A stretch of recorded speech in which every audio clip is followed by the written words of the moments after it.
Comment est-ce que tu peux réveiller ta lumière intérieure? Eh bien, on va regarder ça tout de suite. On va, j'allais dire, ce réveil ici, c'est un voyage profond et personnel, d'accord? Tout le monde à son niveau, mais il existe des pratiques qui peuvent vous aider à faire briller pleinement cet être que tu es. Je dis vous, je dis tu, eh bien, on va rester sur le tu. Connecte-toi à toi-même, d'accord? On va prendre du temps pour écouter son intuition et détacher des influences extérieures qui pourraient nous maintenir dans toujours ce bas astral ici. Donc par la méditation, l'écriture introspective, je vous ai déjà expliqué comment il fallait faire. Vous allez voir mes vidéos, ok? Ou simplement par des moments de silence qui peuvent vous aider, t'aider à retrouver cette connexion. Ici, je vais parler à un masculin, d'accord? C'est peut-être le consultant ou pour mesdames, c'est peut-être votre autre. Donc, on lui dit ici qu'il pourrait atteindre sa stabilité. Mais il ne faut pas qu'il regarde en arrière. Ce n'est pas dans cette direction-là qu'il va. Il faut bien faire comprendre à ce masculin que son passé est passé. Il faut qu'il le dépasse, d'accord? Donc, il faut qu'il fasse son alignement sur lui, qu'il équilibre tout à l'intérieur de lui. Ce masculin est quand même protégé. Il a son bouclier ici, il a son épée. Mais pour sa stabilité, vraiment, il faut qu'il s'équilibre, d'accord? C'est peut-être un de vos amis actuellement, d'accord? Peut-être qu'il n'y a pas eu de relation de couple amoureux, d'accord? C'est peut-être un amour inconditionnel et j'allais dire, oui, amical. Pourquoi? Parce que quand on dit ami, si on le met en anglais et à l'envers, ça fait I am. I am, c'est quelqu'un qui est identique à vous, d'accord? C'est souvent, peut-être même, votre âme jumelle, ok? Donc, on peut se reconnecter avec un signe d'air ici et peut-être un verseau. Mais ce masculin ici est quand même rusé. Il cherche à essayer de vous prendre vos énergies parce que lui-même n'arrive pas à s'équilibrer. Ou s'il s'équilibre, c'est que le temps a fait les choses ici et que, ouf, j'allais dire, il va y avoir des conciliations, d'accord?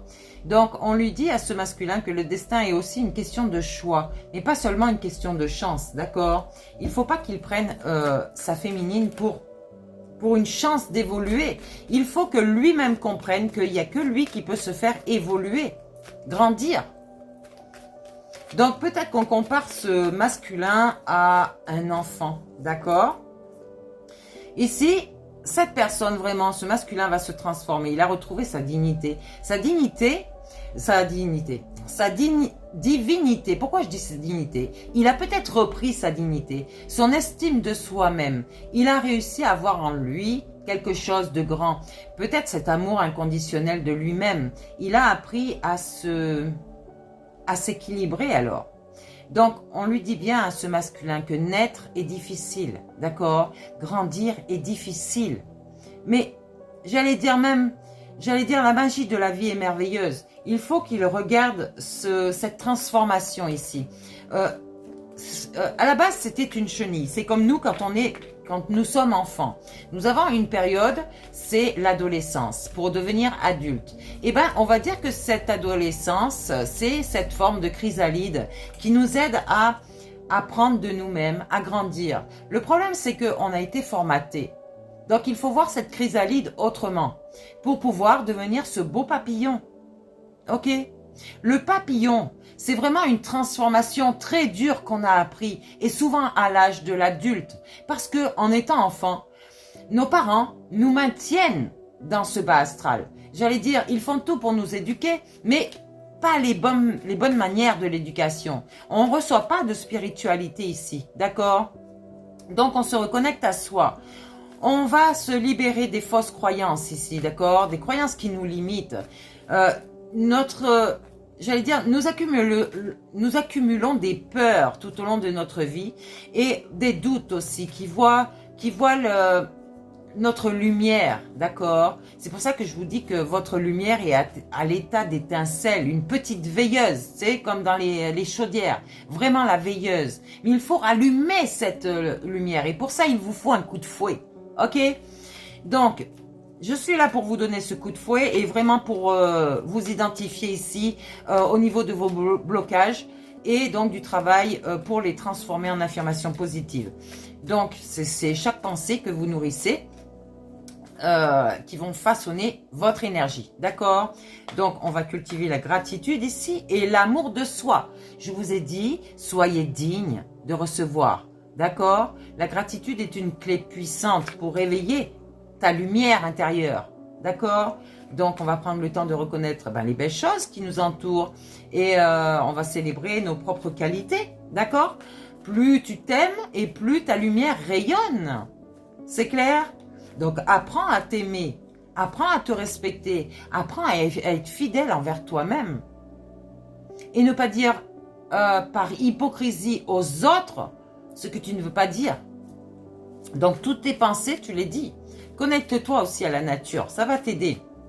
La nature est une source infinie d'énergie et de guérison, d'accord? Donc comme marcher en forêt, écouter le chant des oiseaux ou d'une rivière, simplement ressentir aussi le vent sur ta peau, ça peut t'aider à te réaligner avec ton essence profonde, d'accord? Donc on va pratiquer ici des rituels de réveil spirituel, ok?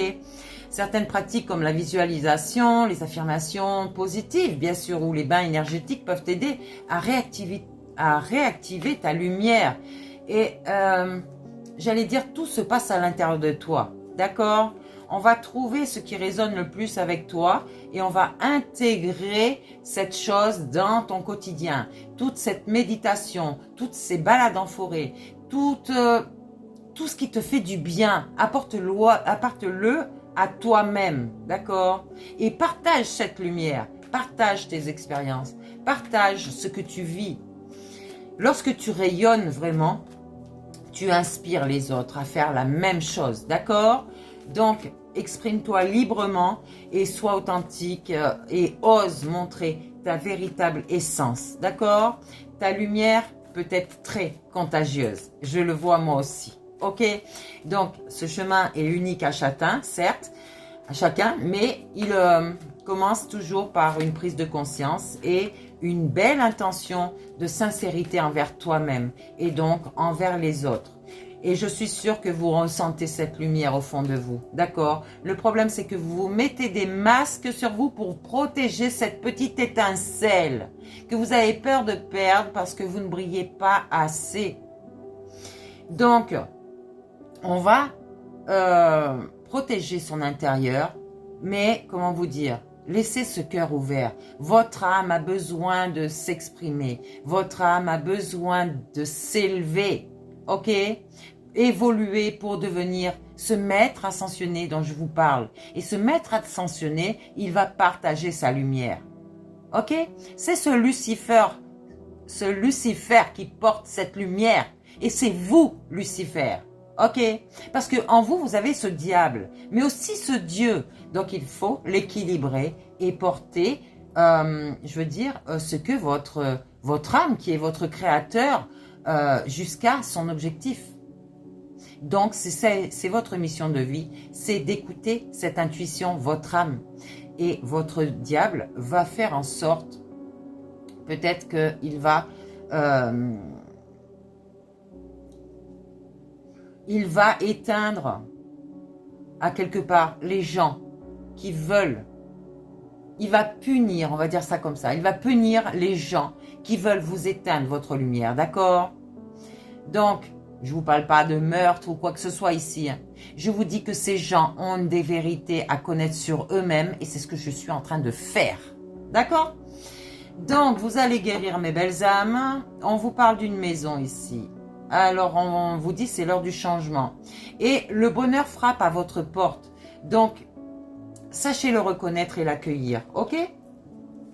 Et dans votre matière, vraiment, on vous parle d'une maison. Hein. C'est quoi cette maison?